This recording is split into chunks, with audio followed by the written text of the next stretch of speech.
नमस्कार दोस्तों। अच्छा फिर कभी का 22वां भाग। पॉजिटिव आस्था। आस्था कह रही है, बातों बातों में मुझे पता ही न चला कि कब हमने एक दूसरे का हाथ पकड़ लिया। मैं बराबर चुप थी, मुझसे बोला ही न जा रहा था। विनीत बराबर बोल रहा था, कभी घर की बात, कभी यात्रा की, तो कभी कुछ और। मेरी तंद्रा तब टूटी जब मैंने सुना वह कह रहा है, तुम्हारे पास पहुंचकर ऐसा लग रहा है आस्था जैसे मैं घर पहुंच गया हूं।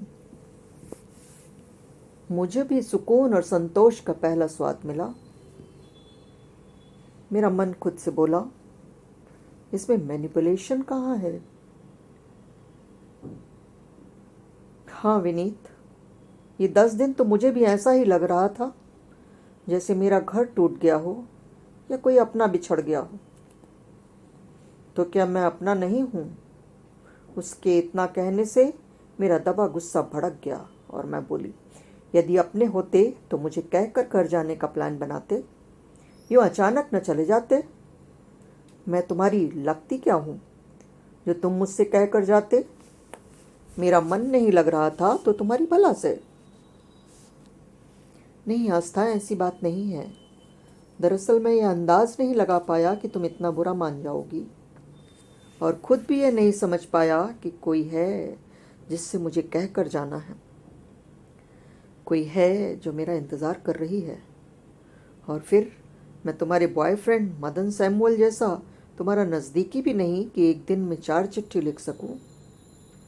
मैं तो भड़क ही गई। मदन गया चूल्हे में। वह मेरा बॉयफ्रेंड नहीं है, वह पेन फ्रेंड है। मन ही मन मैंने कहा, विनीत मुझे समझता क्या है? वह बोला, अरे भाई एक ही बात है, एक को दूसरा बनते देर कहाँ लगती है। वह मुस्कुरा रहा था। मैंने विनीत को मदन के फोटो मांगने और आज फिर चिट्ठी आने की बात नहीं बताई थी। मन कब कैसे क्या क्या तय कर लेता है, क्या बताना है क्या नहीं बताना है, क्या कहना है क्या नहीं कहना है, बस मन तय कर लेता है और हमें पता नहीं चलता।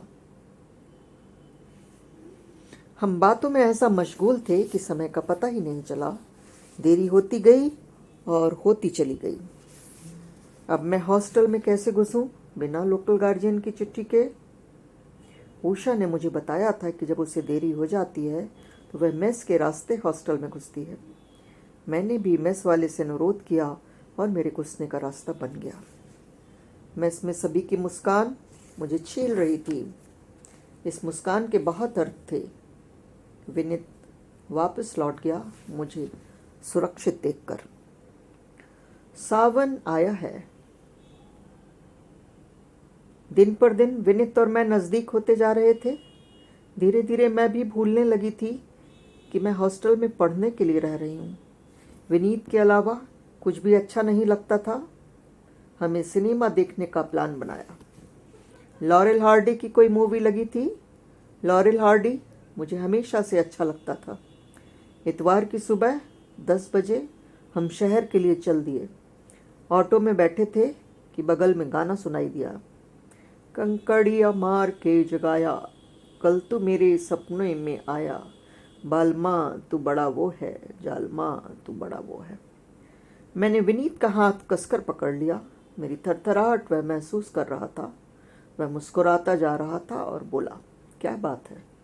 कंपन उसकी आवाज़ में भी महसूस हो रहा था।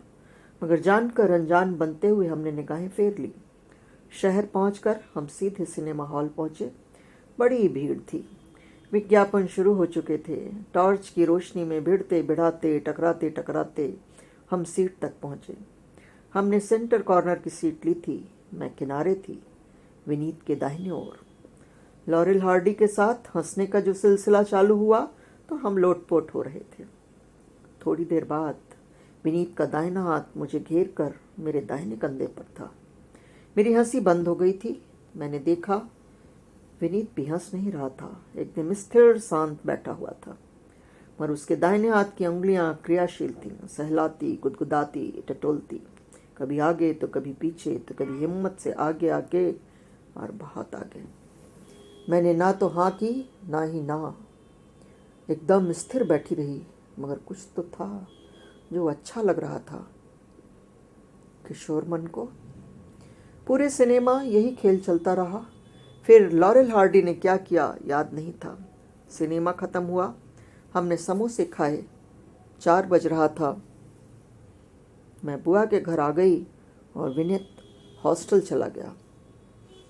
फूफा जी बुआ शहर से बाहर गए थे, रानी मामा के यहाँ और सुनैना दोस्त की शादी में दिल्ली। घर पर रामू और गरीबा थे। मुझे भूख लगी थी।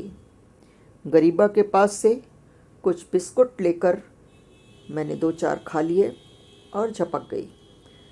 पेट में चूहे कूद रहे थे, इसलिए मैं सो भी न सकी। समय देखा तो 6 बज रहे थे। मुझे हॉस्टल जाने का भी मन नहीं था। क्या करूं, क्या ना करूं। आगे की कहानी अगले वीडियो में। नमस्कार दोस्तों।